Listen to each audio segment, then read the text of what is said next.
This video is sponsored by BOTB. Win your dream car from as little as 85 pence on the link in the description.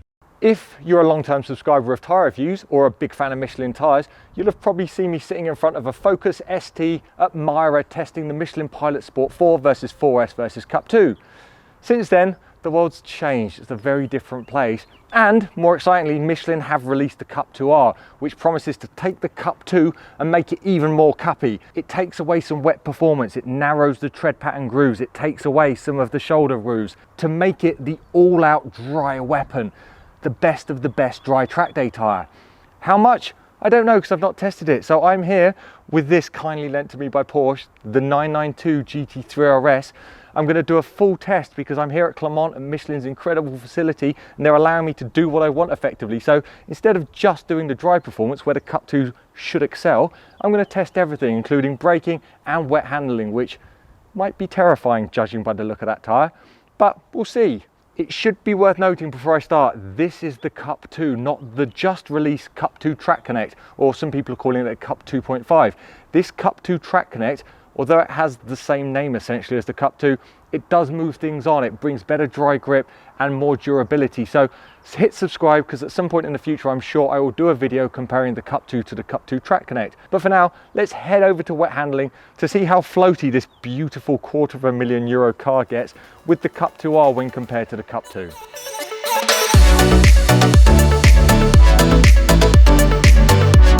Wet handling. Now I realise these tyres aren't exactly designed to be in the wet, but you do sometimes get caught in a rain shower at a track, and the water depth here is between 0.8 and 1 mil, which is representative of like a heavy stormy rain. So perhaps not what these tyres are intended to do, but there's a variation of corners. There's some good low speed corners like this which do allow you to test the mechanical grip of the tyres, and there's some high speed stuff that allows you to test the balance of the tyres, and you can have a bit of fun and see what's really going on. Because if you get caught in a track day on these tyres, you perhaps don't want the fastest lap time, but you want a fun car and a safe car.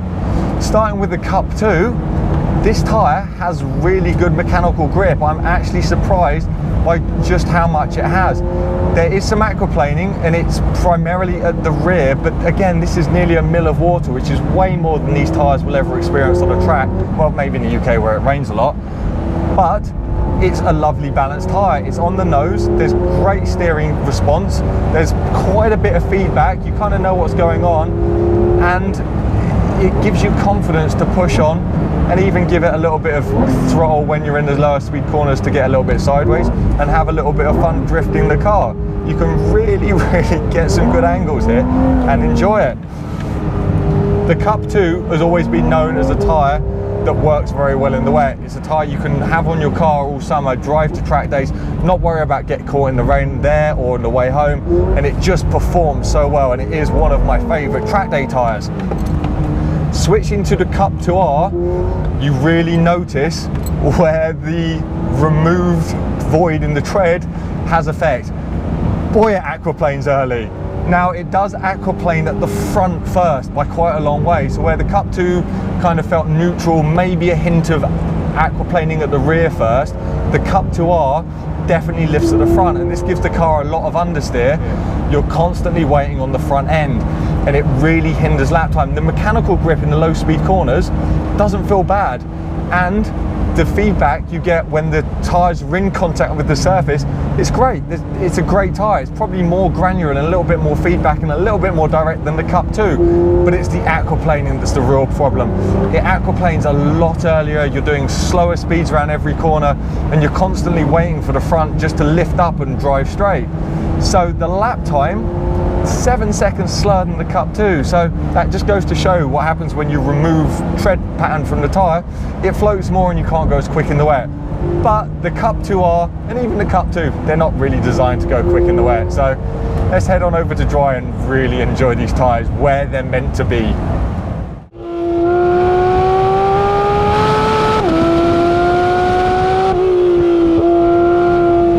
So if you haven't already seen my video comparing the Cup 2R versus the Super Sport RS versus the Trofeo R, go and watch it, because you'll understand why there's a slightly scared look on my face.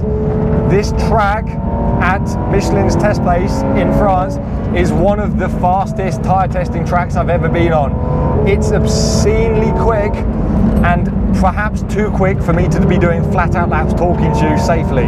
So I've done my times and I've done both of the tyres, the Cup 2 and the Cup 2R, and I'm going to tell you about them. The Cup 2, when paired with this beautiful GT3 RS, is everything you want from a track day tyre. It's fast on the nose, it's predictable, there's a slight understeer balance on this car which is perfect for safety. It's what you want a safe balance. But when you're pushing on, it just grips and grips and grips.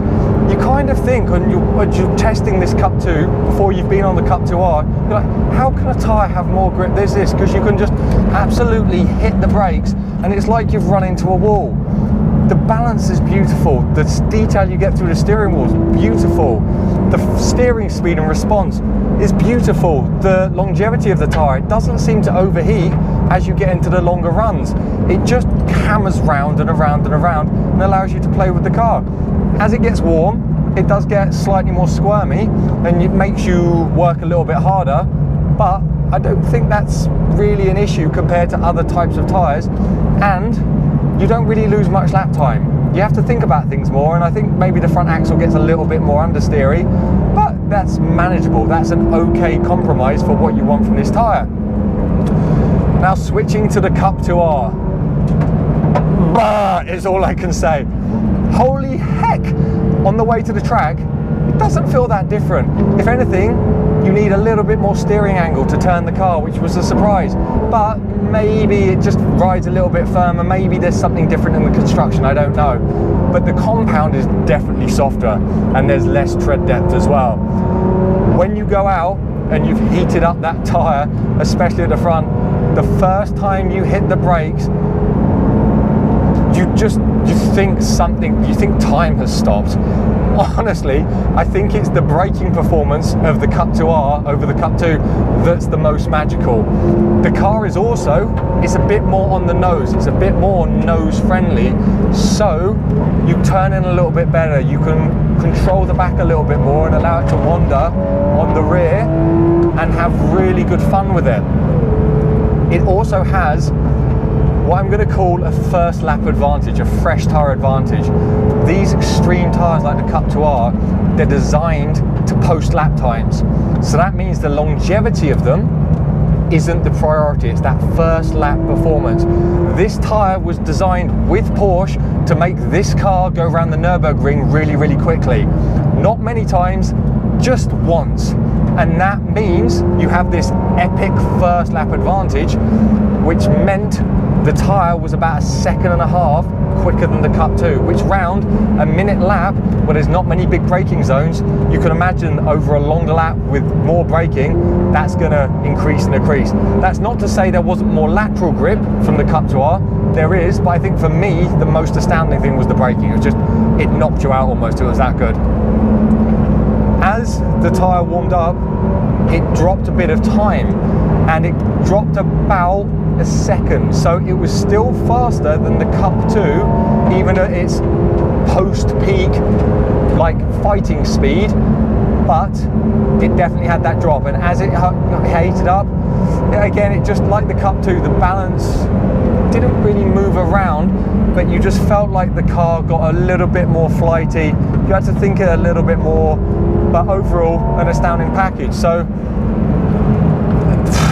I mean, there's not much more I can say.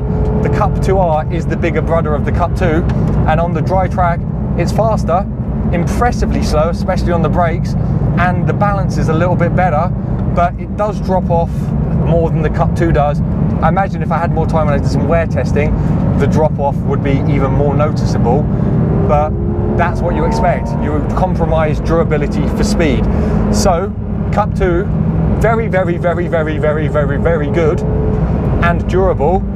Cup 2R, even more very's good, even more very's fast, but not quite as durable. And I think over the life of the tyre, the wear will be higher on the Cup 2R and you'll end up replacing it more. But if you want the fastest, most mind-bending experience, if you've got a mate or a girlfriend you really want to impress, put the Cup 2R on a car like this, go and do some dry handling laps, warm it up, and then at the first big braking point, just stand on it, because their mind will be blown. Anyway, let's get on to the conclusion.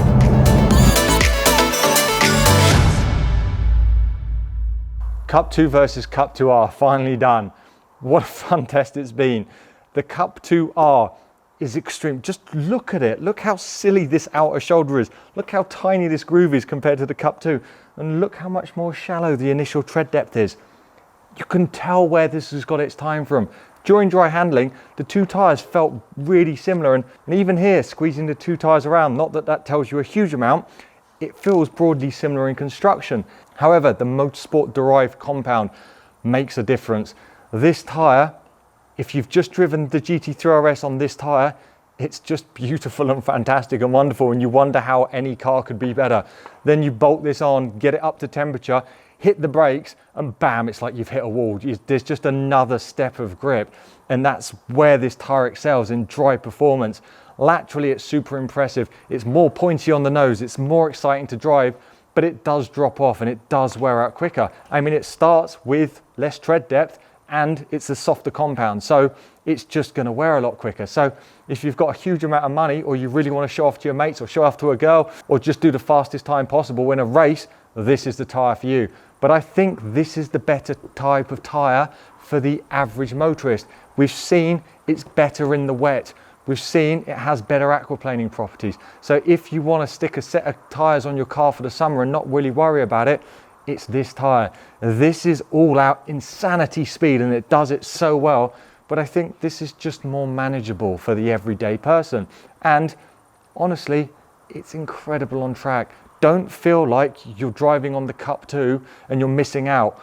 All you're missing out on is that one lap wonder. But I think long term, this is the better tyre to have. Not taking anything away from this because it's just insane. Now we've done that, the next thing to do will be to compare the Cup 2 versus the Super Sport R versus the Trofeo R versus some of its rivals. So hit subscribe for that if you haven't already. If you've got any other ideas for videos, feel free to say in the comments. I'd love to know them. I'll always try and do them. There is some American content coming soon, which I'm really excited about. There's loads of good winter stuff coming. I hope you've enjoyed this. I hope you've hit like if you haven't already. I hope you've subscribed. And as always, happy motoring. A massive thanks to BOTB, the dream car competition company, for sponsoring this video. BOTB give away 2 cars every single week in their dream car and midweek car competitions, and you could win your very own Porsche from as little as £2.25 by using the link in the description. They actually have 21 Porsches to choose from, up to the epic 911 Turbo, but if you're not a Porsche person, there's plenty of other amazing cars, including modern classics such as the E30 and the E46 M3, and tickets for this cost just £1.20. You only have to be 17 or over to enter, and they have over 150 other cars you can play for, with tickets starting at just 85 pence. The dream car competition closes at midnight every Sunday, and the midweek car competition closes at midnight every Wednesday, and you could even win a ton of cash in the boot. Check out the link in the description and visit the BOTB website to find your next dream car.